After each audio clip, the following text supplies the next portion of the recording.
کتاب محصول عقل و ذکاوت مردم صاحب تمدن، عامل اساسی حفظ فرهنگ ملی و یکی از مهمترین وسیله‌های معرفت‌نو کردن اهل جامعه بوده، قابلیت سخندانی و سخنرانی را صیقل می‌دهد. دایره اندیشه و تفکر و جهانبینی انسان را وسیع و او را به راه درست زندگی راهنمایی می‌کند.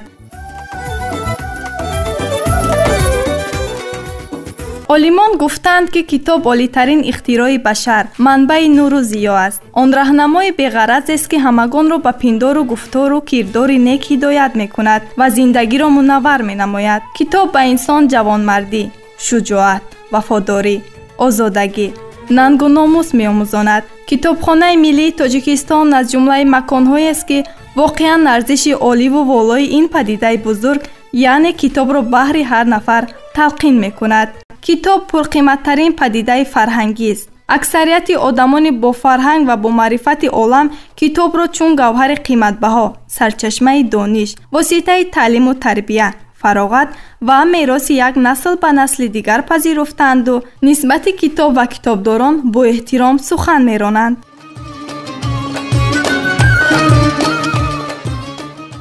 کتابخانه ملی تاجیکستان مؤسسه دولتی فرهنگی تاجیکستان می باشد.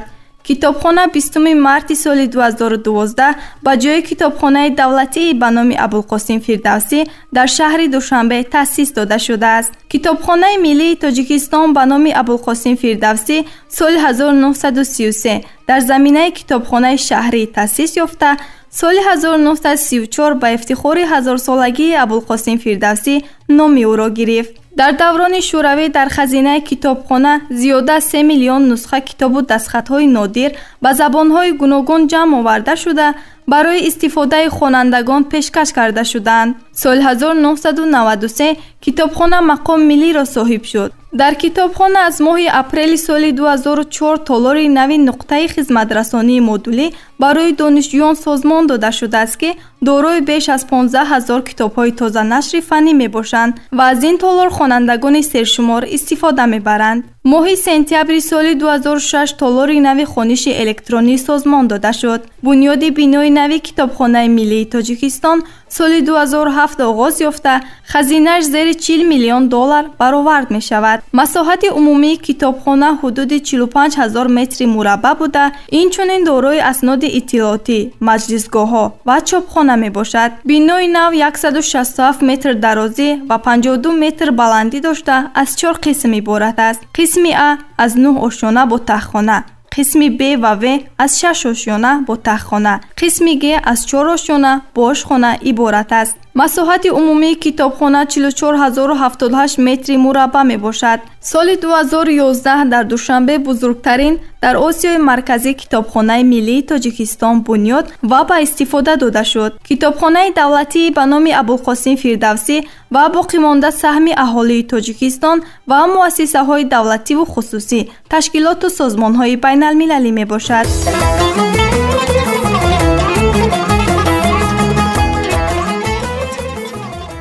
کتابخانه ملی تاجیکستان دارای زیاده از 12 تالار خوانش عمومی و تخصصی می باشد که خوانندگان می توانند موافق طلبات یا تخصصشان از آنها استفاده نمایند. کتابخانه این چنین سامانه خود را سازمان داده است که توسط آن در ردیف معلومات مشخص عاید به تاریخ، فعالیت کنونی بخش شعبه های کتابخانه، سراغه و رجع کاری آن، بخش های جالب، خبرها و کتابدار، مخزن قسم، قانون و بایگانی پیشنهاد شدند. استفاده منابع الکترونی امکان می‌دهد که در ردیف خوانندگان عنعنوی خوانندگان ویرتوالی نام‌نویس شوند و فاند الکترونی کتابخانه ملی را مورد استفاده قرار دهند.